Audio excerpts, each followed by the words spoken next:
history is something that's already finished. Something we study from, memorize, and move on from. But I don't think history ever really ends. Because even when events are over, the impact doesn't disappear with them.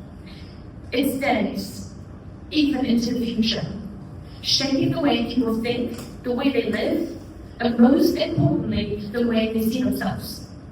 And that, to me, is what ephemeral purpose truly means. Something, a period, an era that exists for a short time, but leaves lasting effects on identity. When we think about history, we picture timeline, days, wars, empires rising and falling, things that clearly begin and eventually end. But I don't think history ever really ends that way. Because identity is completely different. And for me, this isn't just history. It's deep and it's very personal. I've grown up connected to two countries, Germany and Kazakhstan. Two different places with different histories, different ways of understanding the past, but with similar cultures. And yet, both of them reflect the same idea. Even when history ends, identity and origins do not disappear. Take Kazakhstan, for example.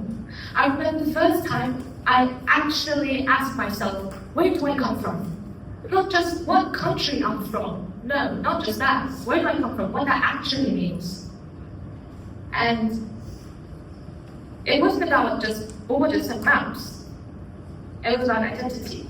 And here, because when I think about identity and origins, I do not just think about modern maps and borders. I think about our origins. The Indo-European tribes of the Saka and Scythians. They were free roaming people who roamed across the land freely, adapted to the land, and who built an identity rooted in independent strength and movement. And that felt like the real beginning. But then, everything turned down because something came. And that something is the outsiders. The outsiders came, and there were years of struggling to preserve identity. And first was the Mongol Empire, and then later under the Russian Empire. And at those periods, it was very, very powerful, overwhelming even. And they didn't just pass through, they reshaped languages, systems, and the way people see themselves. But here's the important part. They were temporary. They came, and they went. Yet their impact stayed. And even today, we can still see some traces of those influences in some mixed Kazakh groups, in the way people talk, in perspectives, blood, etc. And sometimes, I feel like this is scary, but sometimes I feel like those influences will always be more dominant than our actual first origins. And this is the beginning of the conflict. Well, because yes, they are a part of history we cannot forget, but they are not the core of who we are. And we can acknowledge that those empires existed a long time ago. We can recognize that they reshaped languages, systems, and the way people see themselves, but they still do not define us. And it doesn't mean that they have to come and replace our true origins. Because identity is not about accepting every influence that touched your history. It's about choosing what actually represents you.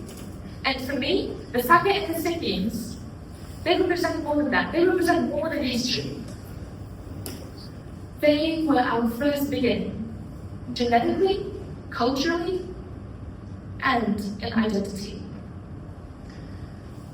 And Germany reflects this idea as well, but in a different way. Its past is remembered, but not allowed to control the future. Because even though history was powerful, it was temporary, so its influence remained.